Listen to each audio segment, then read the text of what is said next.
buenos días. Gracias por acompañarnos este sábado 27 de septiembre, Pepe, ya se acabó el mes de septiembre. Y lo prometido es deuda. Lo prometido es deuda. Dijimos en el programa pasado que íbamos a tener 2 programas muy buenos siguientes. Vamos a recuperar la historia de 1985 en Chihuahua. Fue un movimiento social, ¿verdad? Universitario que modificó, cambió pues la ruta de Chihuahua. Yo creo que se dio una gran participación después de ese movimiento, una gran participación social, más actividad, más activismo político de la sociedad, y se gestó en la Universidad Autónoma de Chihuahua.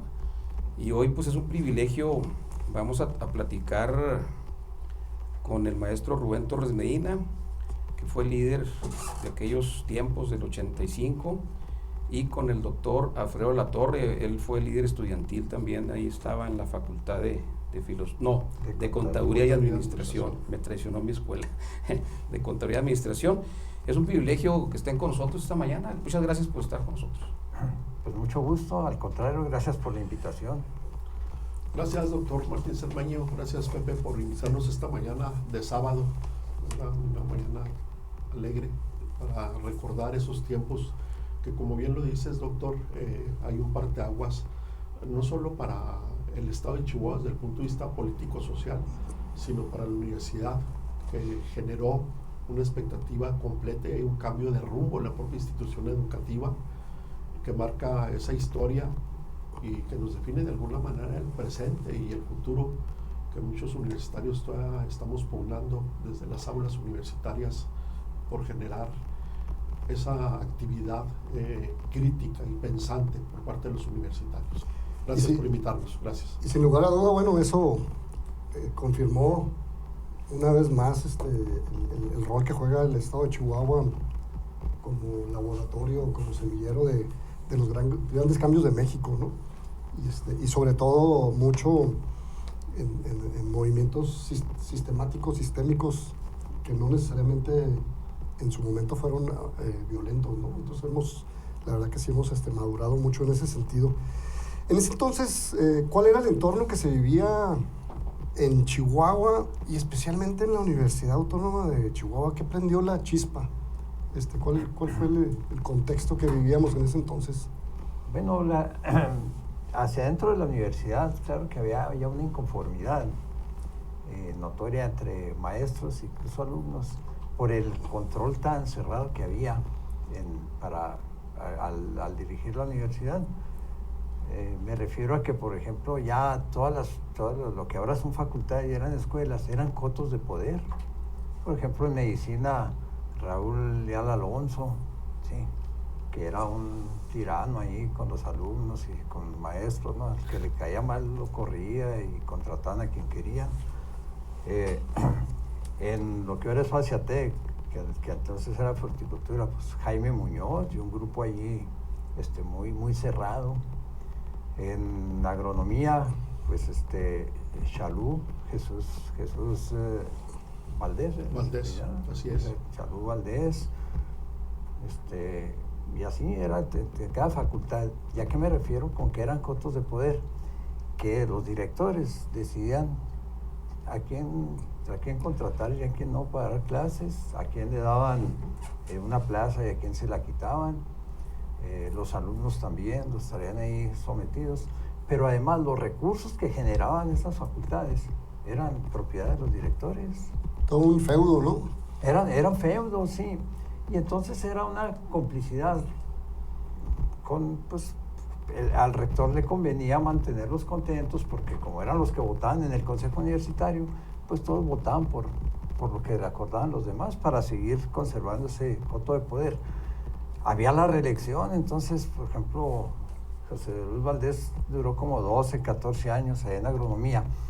Él construyó incluso una casa dentro de los terrenos del rancho de la agronomía. Y las cosechas eran para él. Ponía a trabajar a los alumnos que hacían las prácticas, pero todo lo que se producía, pues véngase para acá, no se diga acá en fruticultura, ¿verdad? En las huertas de la universidad. Nunca se reportó una ganancia o algo para la universidad. en medicina los estudios que se hacían o a los estudiantes que ahora se cobran y van a una caja única, no, antes era ahí mismo, ahí se quedaba. Y así, pues por decir algunos ejemplos, ¿no? Y entonces, ¿qué pasaba? Pues ellos por conservar eso, pues sostenían ese modus operandi. Y entonces sí había una inconformidad de algunos alumnos, maestros, por este estatus que hay. En el entorno y externo a la universidad, pues recordarán que ya empezaba a verse la oposición tomando algunas posiciones, ¿no? Ya Luis H. Álvarez había ganado aquí la presidencia municipal, ya empezaba a calentarse el boiler, ¿no? Para el verano del 86. Y entonces hubo detonantes, ¿verdad? Como lo hacen todo, ¿no? Está el caldo de cultivo ahí y de repente llega algo que detona los movimientos, ¿no? Y ese fue el hecho de que el rector de las casas quiso reelegirse por segunda vez. Había sido rector, se reeligió y entonces quiso reelegirse. Lo que yo digo es una apreciación personal, ¿verdad? De lo que yo percibí y viví en ese momento, porque imposible conocer todas las aristas. Pero yo pienso que el error del rector de las casas fue haber hecho una reunión en el rancho Tesiachi, con los directores. Y entonces ahí les dijo que él, pues que ya era su último periodo, que pensara en quién podía seguir y que iba a haber apertura. ¿Por qué lo hizo? Según yo, tenía la promesa de que él iba a ser candidato a la presidencia municipal o diputado federal. Entonces él dijo, bueno, pues ya no voy a ser rector, pues mejor me van a tocar una posición mejor. Cuando no se le dio, entonces se reculó, dijo, mejor me reelijo, pero ya para entonces, pues a los que les había dicho que no se iba a reelegir, pues ya habían tomado partido los directores para ver a quién fichaba, ¿verdad? Fito Acosta por un lado, Sergio de la Torre, que trae buen liderazgo también por el otro. Y entonces cuando el Pato dice, no, voy por la segunda reelección, la mayoría de los directores de ese entonces, para conservar su coto de poder como estaban las cosas, pues apoyaron esa moción. Pero hubo directores como Sergio de la Torre, que entonces encabezaron que no estuvieron de acuerdo. ¿Y tú dónde estabas en ese momento? ¿En qué facultad estabas? Allí en la Facultad de Contaduría, yo... ¿Eres estudiante? Ya era maestro. Era maestro. Lo que pasa joven, es que ¿no? yo, Sí. como fui presidente de la sociedad de alumnos, consejero alumno, consejero técnico, pues tenía mucho contacto con la sociedad de alumnos, incluso... O sea, eres en maestro aquel joven. entonces estaba más chavo que ahora. Entonces... Eres maestro joven, o sea, eres un vínculo, puente. Había un vínculo, un puente, fíjate, eso sí es cierto. Entonces, tenía yo ascendencia con muchos alumnos, ¿no? Incluyendo incluyendo pues Alfredo ya era compa de Fito, mi hermano. Porque tú eras alumno en ese Yo momento. era ¿no? consejero. Era consejero Sí, universitario. Pero como alumno, ¿no? como alumno. Y en ese momento yo era maestro, pero era consejero universitario, estaba en el consejo, Maestro. me tocó vivir Él era el consejero, proceso maestro, consejero. y las cosas fuertes dentro del consejo. Me tocó Y entonces ahí, vivirlas, doctor, ¿no? ¿cuál era el momento? ¿Tú cómo visualizabas como alumno ese momento del 85, en donde la Facultad de Contaduría fue clave para muchas cosas? Sí, mira, yo creo, y dándole un poquito de contexto a este proceso, y lo decía ahorita el maestro Rubén, previo al movimiento universitario de 1985, en el estado de Chihuahua, ya desde el punto de vista de sociedad social, la participación de apertura democrática se viene dando de manera muy amplia. Y efectivamente en 1983, de ese partido hegemónico que fue el Partido Revolucionario Institucional, que ganaba elecciones tras elecciones, pues por primera vez el PAN en 1983 gana las principales presidencias municipales del estado de Chihuahua, Ciudad Juárez, Chihuahua, Delicias y todo el Corralón Azul, como se le ha denominado desde aquel tiempo. Y eso sienta las bases desde el punto de vista social de buscar una participación democrática en todas las partes de la vida social del estado de Chihuahua. La universidad, por supuesto, no es ajena. Yo era alumno de la universidad en ese tiempo. Yo participé en varios procesos electorales internos y efectivamente en 1985 pues me toca ser consejero universitario. Y como bien lo dice el maestro Rubén, en esa época toca la elección del rector y de los directores en aquellos tiempos de las facultades, escuela e instituto, que era la denominación que existía, y el marco legal, que era la ley orgánica, pues permitía efectivamente la reelección tanto del rector como de los directores, cosa que se venía dando a partir de anterior a ellos, ¿verdad? De hecho, los directores de esa época, como ahorita el que comentaba de ciencias agrícolas, que ya tenía varios periodos, la mayoría de los directores que estaban ahí en las facultades ya tenían una reelección, ¿verdad? Habían sido electos y los se reeligieron, o sea, ya tenían 2 periodos, porque en aquel tiempo el periodo de administración era solamente de 3 años, incluyendo el del rector. Y el licenciado Reyes Humberto de las Casas Duarte fue electo rector, se reelige por una vez, ¿verdad? Y en 1985 efectivamente está terminando su primer periodo de reelección, ya con 6 años, y él busca, después de este contexto que ahorita señalaba Rubén Torres Medina, en un primer acuerdo de no reelegirse, luego efectivamente decide, ¿verdad? Varios días antes a la sesión del Consejo Universitario, pues decide efectivamente reelegirse. Y bueno, haciendo números del Consejo Universitario, que sigue siendo la misma composición que se da el día de hoy, pues tenía el control en el Consejo Universitario de los votos que necesitaba para poder salir reelecto en esa segunda ocasión, para tener un periodo que lo llevaría 9 años de rector. En ese marco de reflexión, desde las bases estudiantiles, nosotros como universitarios, que sí había ya hay un ejercicio de apertura y de la búsqueda de la democracia universitaria, nosotros como alumnos comenzamos a consultar y creíamos que no era conveniente una reelección. Incluso, pues bueno, en el mismo país y en todos lados la reelección no existía, salvo el caso de la universidad, y de ahí comenzamos a generar un movimiento universitario antirreeleccionista, de que no se permitiera la reelección del rector, que sí lo hace, y de ahí se comienza y detona el movimiento universitario en el mes de mayo, que es cuando él se reelige, porque la elección del rector siempre fue en mayo, hasta esa época, ¿verdad? Y la cambia el anterior, el gobernador César Duarte cambia la elección de rector. Ha habido 4 reformas de la ley orgánica en los últimos periodos a partir de 1985. En los 4 he participado. Si hay oportunidad lo platicamos sobre ellas.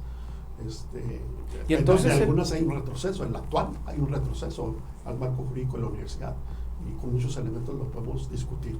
Entonces, los alumnos, a mí me toca consultar la base estudiantil, pensamos que no era correcto esa reelección y efectivamente en el Consejo Universitario yo mismo ahí participé y le decíamos al rector, ¿verdad?, que no era prudente, que no era conveniente para la universidad que se reeligiera, que dejara que las causas universitarias y que las voces de los otros actores académicos que existían, que eran otros directores, que formaban también un bloque, que no tenían la mayoría para poder lograr la elección de rector, pues desistiera su reelección. No lo hace así, se reelige, él se reelige como rector, y de ahí iniciamos nosotros un movimiento universitario para que renuncie a la reelección que tuvo como rector. ¿Y cuál era la situación en ese tiempo, por ejemplo, de los sindicatos, maestro? Los 2 sindicatos, ¿cómo eran? No, los sindicatos estaban súper controlados también, sometidos totalmente, ¿no? Sí, los 2, el administrativo y el académico, sí. ¿Y ustedes recuerdan digamos, las facultades y escuelas que estaban de un bando y del otro? Sí. Porque el epicentro yo creo que era la Facultad de Derecho, ¿no? Sí, no, yo pienso que la dos, facultad de Conta fue el epicentro. Las dos fueron, o sea, las dos que de alguna manera aglutinaron más alumnos y maestros eran por su parte la Facultad de Contaduría y Administración y por su parte la Facultad de Derecho. Sin embargo, así por bloques, pues bueno, del bloque antirreeleccionista está la Facultad de Contaduría y Administración, está la Facultad de Zootecnia, está la Facultad de Ingeniería, está la Facultad de Ciencias Químicas, está la Facultad de Filosofía y Letras, en contra del Instituto de Bellas Artes estaba con ellos en ese tiempo. Zootecnia. Zootecnia estaba en contra de la reelección.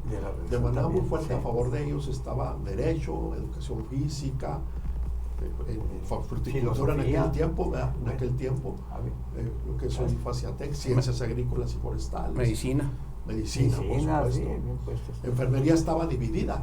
Estaba dividida. Tal vez así había una parte de alumnos y maestros que apoyaban la no reelección, la mayoría, pero había un bloque fuerte que sí apoyaron la elección del rector. Tal así que incluso la Facultad de Enfermería fue tomada. Nos tocó ir a desalojarla en algún tiempo. O sea, fuimos y nosotros desalojamos a los que tenían tomada la Facultad de Enfermería en aquel tiempo. Sí. Y todo empezó con la solicitud de la no reelección. Es correcto. Pero me imagino que ya con el brazo caliente, pues se sumaron más asuntos al pliego petitorio, ¿verdad? Finalmente, ¿cuál fue el acuerdo completo, la petición completa, y qué fue lo que No, lo que se había logró? una petición ya muy formal de que se incluyera en la ley orgánica el voto directo, secreto de alumnos y de maestros, porque antes no era así. Se reunía el consejo técnico y el consejo, ahí decidía quién era el director, y luego pues los directores formaban el consejo universitario y pues ahí se controlaba y votaban porque era el rector. No había una elección. Participación abierta. Incluso internamente, en algunas facultades, como en cuenta, sí se hacían votaciones para consejeros alumnos, pero a otras facultades, las demás, medicina,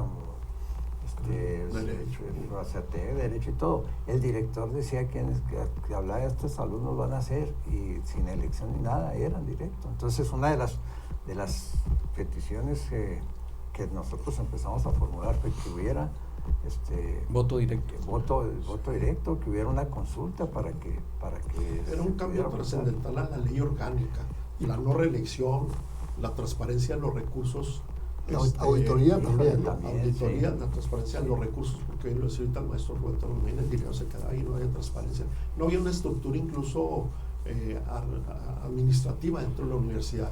En aquellos tiempos estaba el rector, el secretario general, el de servicios escolares, el jefe de comunicación social y el tesorero, y no más. Y chequeras por todos lados. Y pues ni chequeras, era puro cash en aquellos tiempos, ¿verdad? O sea, no. Pero había otra cosa también que incluso era parte de la inconformidad de muchos maestros, que por ejemplo el rector cobraba como rector y luego cobraba como maestro de tiempo completo y luego como asesor de tesis y recibía 4 o 5 sueldos, y hay maestros pues que recibíamos nomás la hora clase que dábamos, ¿verdad?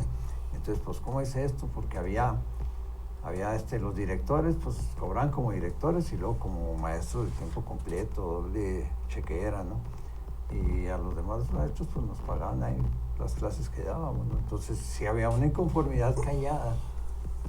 Callada me refiero yo a que, pues, nomás era acá entre, oye, pues, ¿qué onda? Y todo, pero no y eran no funcionarios públicos, o sea, eran funcionarios públicos, incluso los propios directores eran los maestros de tiempo completo, los maestros más prestigiados, formaban parte de la estructura administrativa en ese tiempo con el gobierno de Óscar Ornelas. Eran maestros de la universidad, eran funcionarios públicos, y bajo esa cobertura pues también había mucha coerción y había mucha presión ante los estudiantes y ante algunos maestros con amenazas, ¿verdad? Para poder seguir efectivamente con las decisiones que se toman en el seno de la rectoría. Y los grupos, la famosa mafia que encabezaba el licenciado González Herrera, la antimafia que encabezaba el licenciado Ornelas, los nachos ahí la sociedad Ignacio Ramírez, y luego otros grupos, ¿no? Yo recuerdo que vi un desplegado, por ejemplo, de la masonería, de la logia. Vi intervención de la Iglesia Católica también. Vi intervención del Consejo Empresarial de Chihuahua. ¿Qué tentaciones tuvieron? ¿O ustedes vieron que esos grupos pudieron secuestrar el movimiento, o fue un movimiento natural que sí se gestó desde la autenticidad pues de las demandas? Esta es mi apreciación personal, que sí fue un movimiento genuino en un principio. Lo que pasa es que a medida que empezó a crecer el movimiento, que nadie se la creía, pero que empezaron incluso pues los padres yo me enorgullezco de decir que la primera marcha que hubo en contra del rector con alumnos, la encabezamos el maestro Hugo Alarcón, Madrid y yo, que dijimos, oye, pues no puede ser posible. Entonces una marcha y los estudiantes. iba Alfredo, que estaba también como consejero, los de la sociedad de alumnos. Y entonces Hugo y yo nos pusimos de acuerdo e invitamos a nuestros alumnos directos, oigan, está pasando esto y nos acompañan, pues que sí. Y espontáneamente salimos a esa marcha y nos metimos hasta Palacio de Gobierno, bajo el gobernador. Por ahí hay de ver fotos en el librito aquel donde estoy yo platicando con el gobernador, donde él está diciendo, señor gobernador, esto no se va a poder parar, mire, usted es el gobernador, pídale al rector que renuncie. No se puede porque pues hay que respetar la autonomía, pero ellos no la respetan. Yo me acuerdo de haberle dicho, pero ellos no la respetan. Y aquí el gobernador es el gobernador. Si quiere parar esto, pues vamos a verlo, muchachos, tranquilícense y todo. Pues, ¿no? Oye, Alfredo, y fue la única vez que nos recibió el gobernador. Y esas miles de personas que a mí me sorprendió, ¿no? Que las marchas desde el Campus 1 hasta la Rectoría. Sí, en mayo comenzó el movimiento, pero como ya se acercaba el periodo vacacional, pues la verdad es que ahí no logramos generar un acuerpamiento total de todos los alumnos, los maestros y luego ya la parte de la sociedad. Entonces, porque se vino el periodo de vacaciones del verano. Entonces en el verano estuvimos discutiendo mucho y estuvimos juntándonos varios actores académicos y dirigentes estudiantiles. En mi caso me tocó juntarme con los alumnos de Derecho, de Zootecnia, de las facultades que estamos en contra de la reelección, y fuimos articulando de qué manera al regreso de clases el semestre de agosto-diciembre de 1985, pues realmente íbamos a seguir esta causa de no permitir la reelección y continuar con la manifestación para que el rector renunciara y no tomara protesta como rector, porque únicamente era rector electo. Y en ese inter del verano, pues fuimos agrupándonos y acuerpando el movimiento.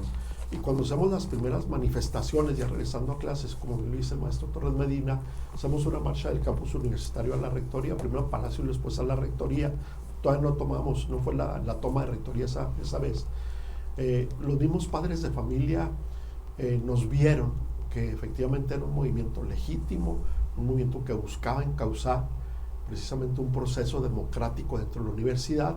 Y si le agregamos esto que les comentaba previamente, que ya en la sociedad de Chihuahua se buscaba la democracia y la participación de diferentes actores, pues la universidad no se iba a quedar ajena. Entonces los propios padres de familia salen con nosotros. Ya cuando tomamos la rectoría en el mes de septiembre, que es el periodo en que duró más tiempo tomar la rectoría, que es cuando ya renuncia el licenciado de las Casas, llega Rodolfo Acosta Muñoz como rector interino, al cual nos oponemos también por pertenecer al mismo grupo político.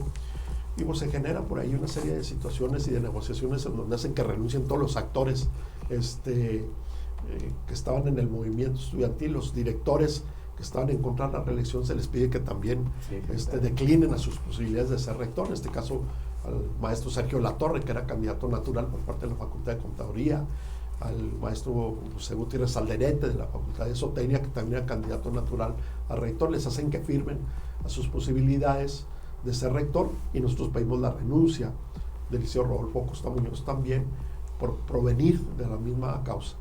Y efectivamente él declina, renuncia a su elección, pues él fue electo en esa reunión de consejo universitario en la Quinta Gameros, que está lleno ahí de antimotines, me acuerdo esa noche.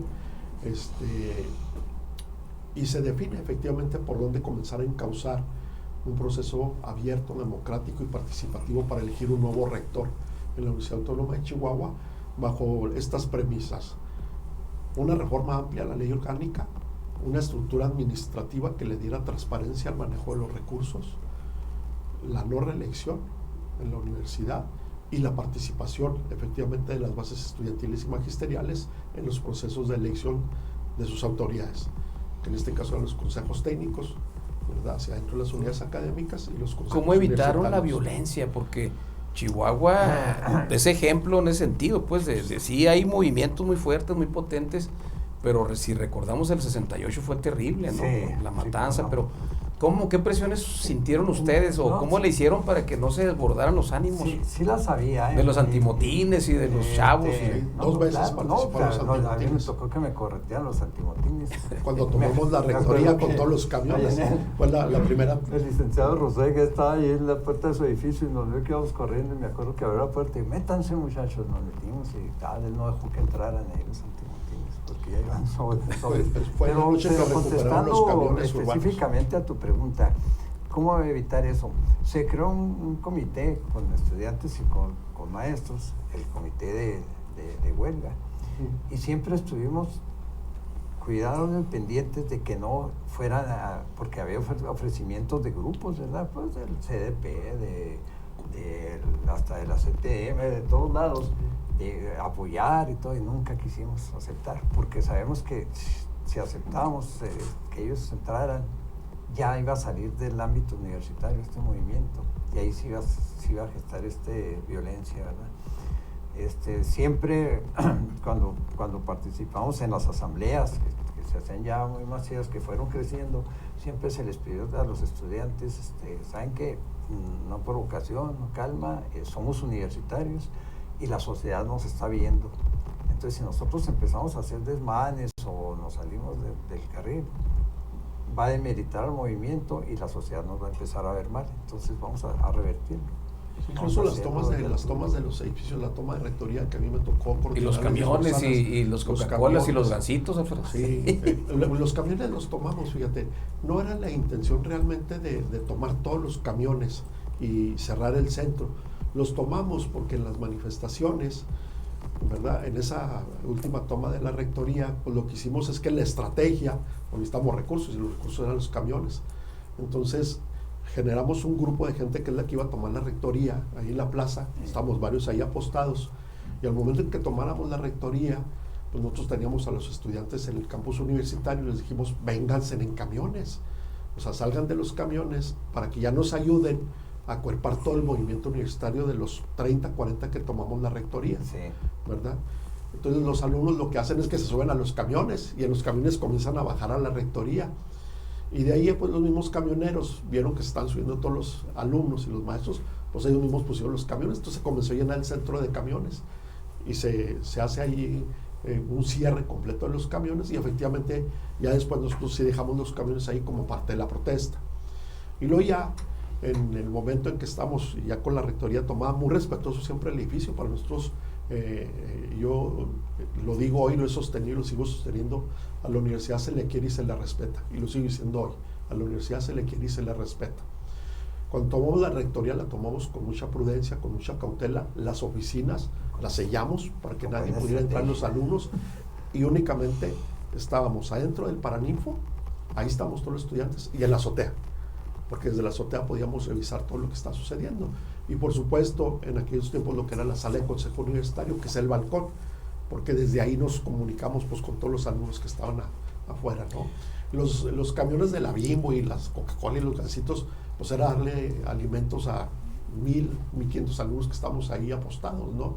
Allí incluso está la participación de los padres de familia, porque cuando los padres de familia ya ven que estamos ahí con el edificio tomado, ellos por la tarde-noche, el edificio lo tomamos a las 10 de la mañana, ya por la tarde-noche, cuando ven que no camina y que no avanza ninguna posibilidad de diálogo con las autoridades de gobierno, pues los mismos padres de familia se acercan, y ellos nos llevan comida, y ellos mismos se ponen y hacen comida ahí para sus hijos, allí en la calle Escorza. Qué motivo, recuerdo yo, hasta la piel se me pone chinita. Estamos llegando al final. ¿Qué aportó el movimiento del 85 a Chihuahua? Yo creo que aportó, en primer lugar, un ejemplo de que se puede luchar por la democracia y por los cambios de una manera, pues no pacífica, ¿no? Porque pues no hay un movimiento que se pueda decir es totalmente pacífico, pero no violento, eso sí. Y pienso que fue un ejemplo eso, ¿verdad? De cómo se gestó un movimiento, cómo fue creciendo, porque permeó a toda la sociedad. Tú lo acabas de decir, empezamos a salir desplegados de empresariales, de las otras asociaciones, de otros movimientos en favor del movimiento de la universidad. Y entonces quiere decir que permeó hacia la sociedad. Ya el ambiente ya estaba, el ambiente por la democracia ya estaba ahí en el aire, ¿verdad? ¿Pensaron en la caída del gobernador en algún momento? Fíjate que no. Yo no la veía porque no era el interés de nosotros. Nunca se pidió la salida del gobernador. Yo pienso que no sé, no podemos saber todo y yo menos el en ejercicio esos político entonces, pero del creo país y del Estado. que sí fue la gota que derramó el vaso, porque pienso que ya al licenciado Ornelas sí lo querían ya desde México mover. Eso ya se rumoraba, ¿no? Que el secretario de Gobernación y que ya no lo querían aquí, pero no había una manera de cómo hacerlo. Y pienso que el movimiento universitario y con todo eso que hubo fue algo que trascendió también, y además traía, pues aquí ya lo podemos decir porque se supo después, no es algo que yo me haya inventado. Él traía pleito casado ya con la CTM, con don Fidel Velázquez, con Mar de la Rosa, y entonces ellos aprovecharon también para la coyuntura, dar el último como puntapié. para agarrar pretexto. Y pues renunció, el rector renuncia el 11 de septiembre. 19 de septiembre, el día del... No, pero el rector. El rector renuncia el 11 de septiembre en la Quinta Gameros, y una semana después llaman al gobernador a México y regresan la noche ya llega en la noche, y esa misma noche toma posesión como gobernador interino Saúl González Herrera. El 19 de septiembre. ¿Tú, Alfredo, qué reflexión Yo creo, compartes? La verdad, de manera afortunada, pues hoy soy maestro de universidad, ya con muchos años ahí en la Facultad de Contaduría y Administración, soy maestro de tiempo completo, y me ha tocado participar desde 1985 como alumno y después como docente universitario en diversas transformaciones que ha tenido la propia universidad. Y yo creo que 1985 sienta precisamente las bases de la universidad. Uno, porque se democratiza y se abre a la sociedad. Dos, se reforma la ley orgánica. La ley orgánica, ¿verdad? Se hace una consulta muy amplia para tener una nueva ley orgánica en donde efectivamente se prohíbe la no reelección, se amplía el periodo a 4 años del rector, la no reelección de todos los directores ni las autoridades, y por supuesto se le da una estructura orgánica, y es donde por primera vez se crea la dirección académica, la dirección de planeación, la dirección de extensión, la dirección de investigación y posgrado, que son las 5 direcciones que hoy todavía están vigentes en la ley orgánica, son las únicas que debe de haber legalmente, en el marco legal que nos rige el día de hoy. Y han tenido otras transformaciones la ley orgánica, 3 veces después de esa que se dio en 1986 en una amplia consulta que se da. Y a partir de ahí la universidad inicia un camino de transformación, de reflexión, de transparencia, se sientan las bases para que el dinero producto de las aportaciones federales, estatales y los recursos propios que generan las colegiaturas y las cuotas, pues tuvieron un cauce hacia el crecimiento institucional de infraestructura, de investigación, de docencia, y va generando este proceso. Llega Rodolfo Torres Medina como rector, que es el último que tiene el periodo de 3 años. Después de él entra el doctor Carlos Ochoa Ortega, un académico investigador de la Facultad de Zootecnia, que es el primero que llega como rector por 4 años. Y a partir de ahí viene un despegue administrativo y académico que le va dando solidez y prestigio a la universidad por un periodo de largo alcance, con varios rectores. Después llegó el doctor Piña Marchal, y luego el doctor Grajeda, y luego el ingeniero Branco, y así sucesivamente, y llegó a la universidad a ser una de las mejores universidades del país. Y digo llegó porque la verdad es que en los últimos 2 periodos rectorales la universidad pues fue tocada con intereses no muy universitarios, que la tienen ahorita en una situación muy, muy complicada desde el punto de vista financiero y académico. Pepe, estamos llegando al final. Necesitamos volver a retomar ese cauce de prestigio, y que la universidad vuelva a ser la máxima casa de estudios de las familias de Chihuahua, porque ahí están los anhelos y los sueños de las familias, ahí están los anhelos y los sueños de los futuros profesionistas que van a administrar lo público y lo privado en los próximos años. Estas generaciones que están hoy son las que el día de mañana van a administrar lo público y lo privado, en todas las áreas. Entonces necesitamos recuperar esa solidez que tenía la universidad. Estamos llegando al final, Pepe. Tu papá fue director de Mi papá fue tercer director de contabilidad, le tocó el primer zafarrancho, sí, en 73. De manera afortunada, Rubén fue director de la Facultad de Contaduría, su servidor fue director. Sí, de la fueron Facultad de directores Contaduría también. ¿Con qué te quedas, Pepe? Yo creo que para todos los chihuahuenses, aún, como es mi caso, de no haber estudiado ahí, lo consideramos una parte fundamental de, hasta se puso la piel chinita, ¿no?, de nuestras vidas, ¿no? Así es. Porque convivimos con mucha gente que estudió ahí, porque es parte de la ciudad. Y sí es un aspecto importante que sí como chihuahuenses tenemos que cuidar, abrazar e inclusive amar, ¿verdad? Y hacerla que trascienda, ¿no? Porque sí es de suma importancia para la vida diaria y cotidiana de los chihuahuenses. Bueno, pues yo aprovecho antes de despedir el programa, Repensar el 85, una obra de su servidor, lo vamos a presentar el 22 de octubre a las 11 de la mañana en la Facultad de Filosofía y Letras, en el marco de la Semana del Humanismo, y ahí van a estar invitados los maestros Torres Medina y Alfredo de la Torre. Directores, hijo de director. Todos. Muchas gracias, nos vemos en la próxima. Gracias. Gracias. A la universidad hay que quererla y respetarla como yo lo hice.